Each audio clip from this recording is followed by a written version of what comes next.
नगर परिषद नोखा के Nokha bus stand पर महागठबंधन के कार्यकर्ताओं ने निर्वाचन आयोग के विरोध में सड़क पर उतरकर के चक्का जाम किया और वहां पर जाम करते हुए अपनी बातों को रखा और नारे लगाते हुए निर्वाचन आयोग के द्वारा लगाए गए नियम का विरोध किया गया है। मतदाता पुनरीक्षण का विरोध करते हुए महागठबंधन के नेताओं ने एकजुट होकर के बिहार बंद को सफल बनाने को लेकर के सड़क पर उतरकर चक्का जाम किया। नोखा बस स्टैंड पर कार्यक्रम का नेतृत्व राजद के नोखा विधानसभा के स्थानीय विधायक अनीता देवी ने किया। प्रखंड अध्यक्ष अख्तर जमाल की अध्यक्षता में कार्यक्रम का आयोजन किया गया। महागठबंधन के नेता बस स्टैंड के समीप जमा हुए और महागठबंधन के नेताओं ने आरा सासाराम पथ को जाम कर दिया। सभी कार्यकर्ता और नेता सड़क पर बैठकर केंद्र सरकार और चुनाव आयोग के खिलाफ जमकर नारेबाजी की। सड़क पर जाम करने के दौरान काफ़ी संख्या में वाहन जाम में फंस गए और इस जाम में फंसने के कारण लोग परेशान हो गए।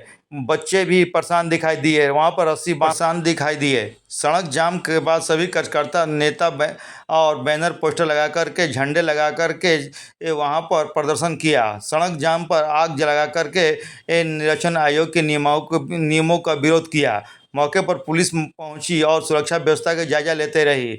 बिहार बंद को लेकर के पुलिस सुरक्षा व्यवस्था को भी वहां पर मद्देनजर देखती रही। सड़क जाम करने वालों में राजद के साथ कांग्रेस और वाम दल के नेता भी उपस्थित रहे। मौके पर पूर्व मंत्री नोखा विधानसभा की विधायक अनीता देवी के अलावा सुग्रीव सिंह, पूर्व शिक्षक और यादव महासभा के जिलाध्यक्ष सुरेंद्र शर्मा, सत्येंद्र चौधरी, श्यामलाल सिंह, जगतानंद सिंह, विकास कुमार, रामनाथ सिंह, पूर्व उप प्रमुख कैलाश पासवान, मनीष कुमार, राजद के नगर अध्यक्ष संजय कुमार, पूर्व भोला जी, कांग्रेस नेता राजा राम पटेल, वाम दल के नेता राम सकल पासवान, बबन राम झुमकी बैठा, विकास कुमार, विजय कुमार, प्रवीण कुमार सहित कई लोग उपस्थित रहे। यह महागठबंधन के द्वारा निर्वाचन आयोग के नियमों के विरोध को लेकर के नोखा बस स्टैंड पर जाम के दौरान नारे लगाते रहे और नारे लगाते हुए केंद्र सरकार और राज्य सरकार पर कई आरोप भी लगाए गए। यह जाम बुधवार को लगभग 2 बजे तक चलता रहा। मौके पर उपस्थित कार्यकर्ताओं ने अपनी अपनी बातों को रखा। सरकार में अमीरी गरीबी के खाई बड़ा हुआ, लोग कह रहे हैं कि अडानी अम्बानी चला रहे हैं। सही बात है। ये जो देश की जितना संपत्ति है 2-4 को छोड़िए के पास देश के 40% संपत्ति है, वही 2-4 लोग के हाथ में, और जो 60% है पूरे हाथ में है। तो गरीबी अमीरी के खाई जैसे ही आपको दिखाई दे रहा है।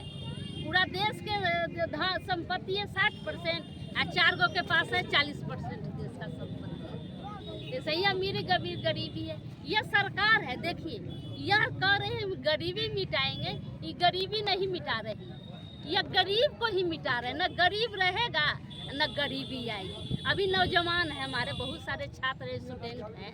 अब बताइए, नई शिक्षा नीति लागू हुई है। नई शिक्षा, अब जितना भी प्राइमरी स्कूल है देश में, धीरे धीरे सरकारी स्कूल बंद हो रही है, अब प्राइवेट स्कूल हो रही है। जो नई शिक्षा नीति है, जिसके 4 बच्चे हैं, अब बीए में 8 सेमेस्टर हो गया है।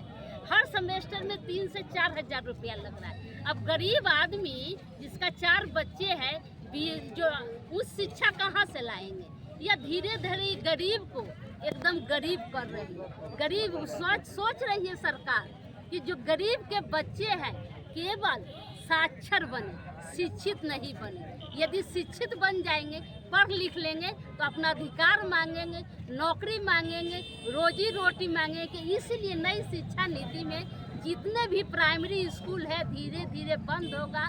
अब उच्च स्कूल भी धीरे धीरे बंद होगा और प्राइवेट लागू हुआ, जिनमें पूंजीपति के जो लोग हैं उन्हीं के बच्चे पढ़ेंगे, गरीब के बच्चे नहीं पढ़ेंगे।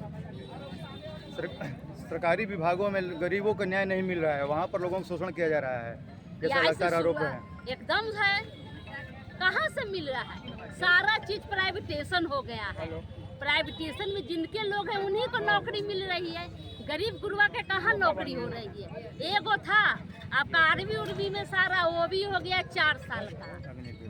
और में 25% जो आरक्षण है, जो उनके लोग होंगे 25% वही 4 साल के नौकरी में 17 साल में नौकरी लगेगा, 18 साल में 22-23 में शादी नहीं होगा, उससे पहले ये लोग रिटायर होकर आ जाएंगे।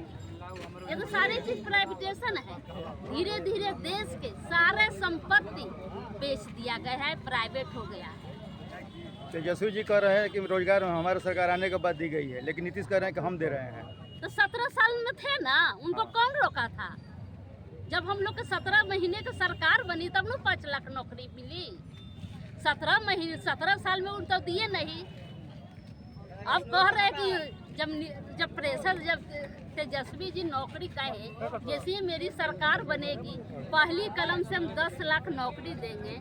बेईमानी से तो सरकार बनने नहीं दिया, लेकिन जैसे ही सरकार बना 17 महीने में तेजस्वी जी ने 5 लाख नौकरी देने के काम किए ना।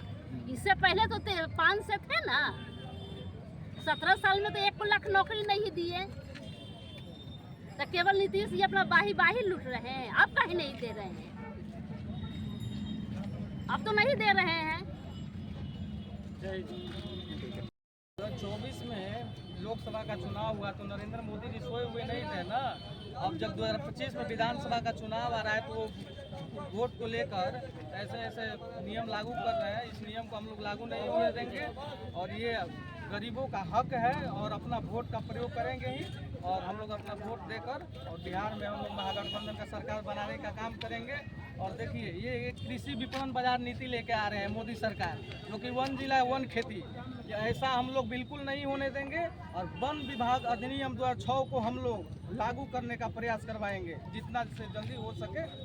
नाम इंजीनियर सुमित बैठा, अखिल भारतीय खेत मजदूर किसान सभा की ओर से।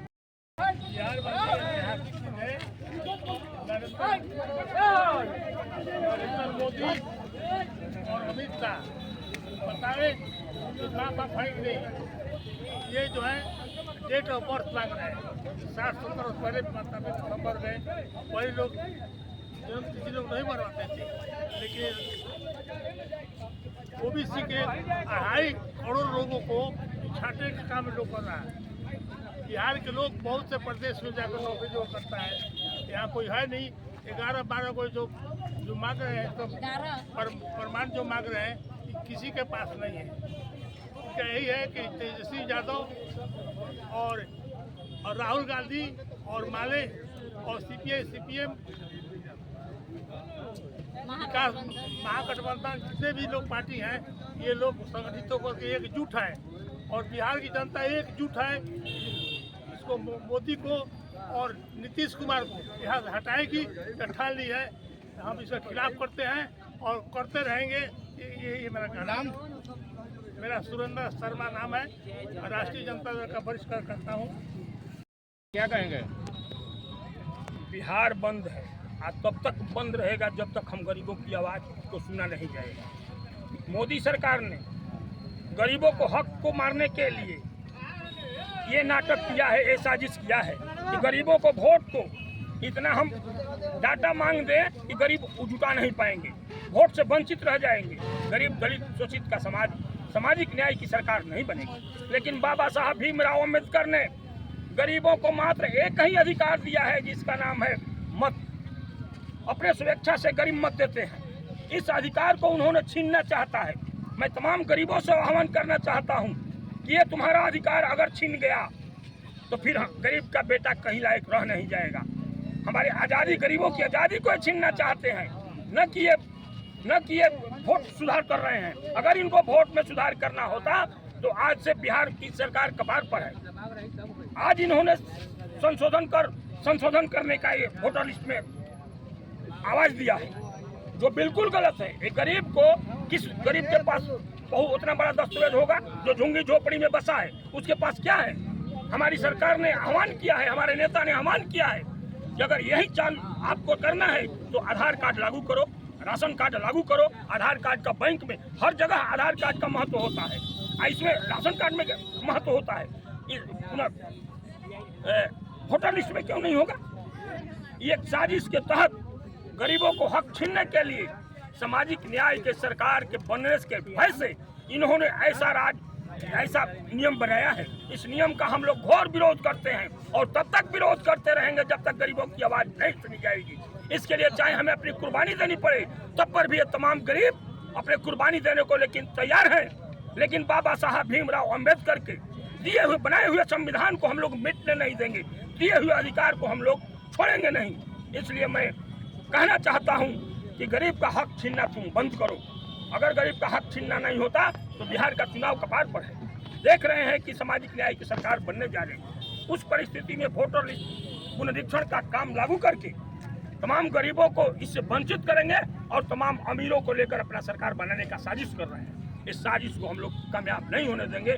इतना ही कहकर तमाम गरीब के बेटा यहाँ बैठे हुए हैं, इन लोगों से मैं कहना चाहता हूँ, इतिहास जल रहा है, भूगोल जल न जाए। इतिहास जल रहा है, भूगोल जल न जाए।